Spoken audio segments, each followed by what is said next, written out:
Thanks to my friend Patrick Schmidt, whose fantastic and unbelievable research chronicling every football game ever played in the Cowboy State, and of course the book that came along from it, Century of Fridays.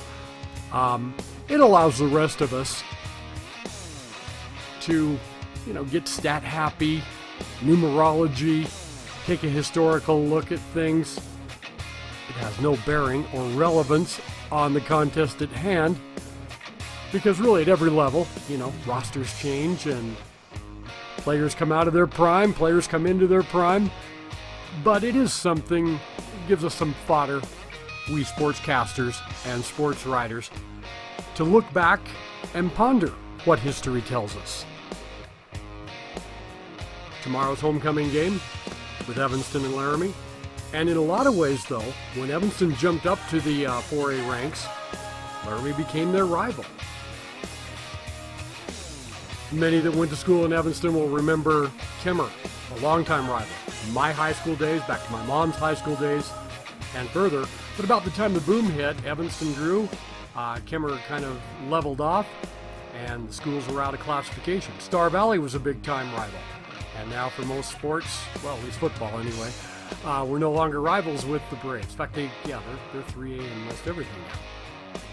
But on those rivalry weekends, when the Oil Bowl between the two Casper schools and the Capital Bowl between then the two Cheyenne schools, the Energy Bowl pitting Sheridan and Gillette, well, Evanston would play Laramie.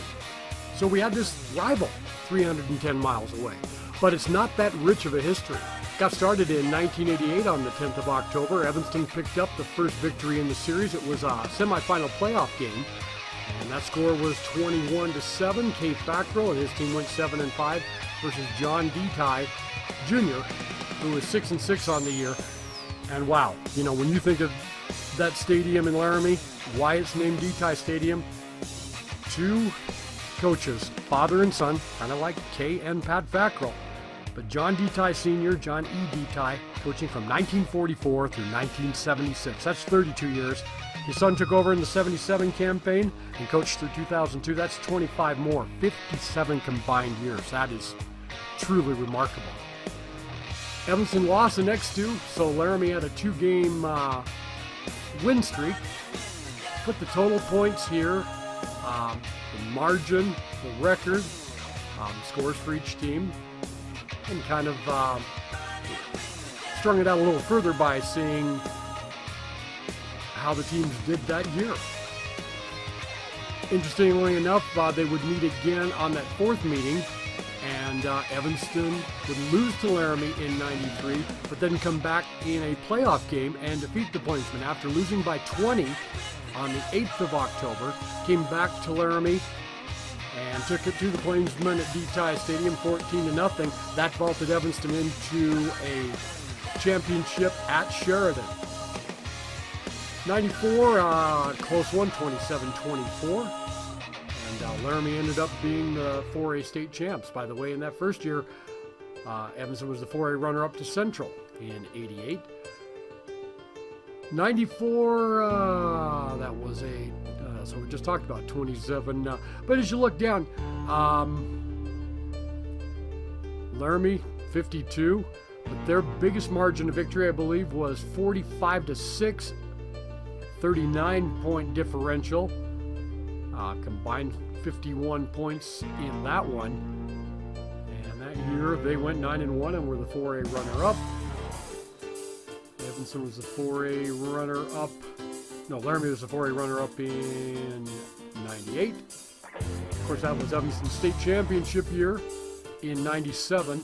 9-1, lost the first, then strung together 9 consecutive victories, defeating Sheridan in the title game for their most recent state title. Neither of these programs has really had the success they enjoyed years and years ago. But they're fighting and clawing their way back, and that's why we play the games. Evanston's biggest margin of victory, as you can see, 45 points when Evanston, and I believe that was a homecoming. No, that seems a little late for homecoming.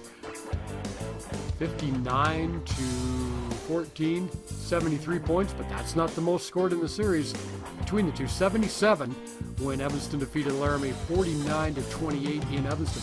Interestingly enough, Evanston is 8-5 at LHS and 5-6 at home. The overall series, Evanston leads 13-11. Red Devils are on a 4-game win streak. I think Laramie's longest was 4, Evanston's longest was 5. But for a very long time, Evanston was 0-6 against Laramie from 88 through 2001 at home. Just couldn't get it done against Laramie at home. Had success on the road. They were 4-3 at that time, and 0-6 before they finally started picking up some home victories to kind of even that out. So 21-14, last year's meeting. Again, no bearing on homecoming 2014. 13-11 overall in favor of the Red Devils. Evanston riding that 4-game win streak, and it will be Pat Fackrell against Chuck Syverson in his second year at the helm, guiding the Plainsmen. Best of luck to all Evanston teams this weekend, and go Red Devils.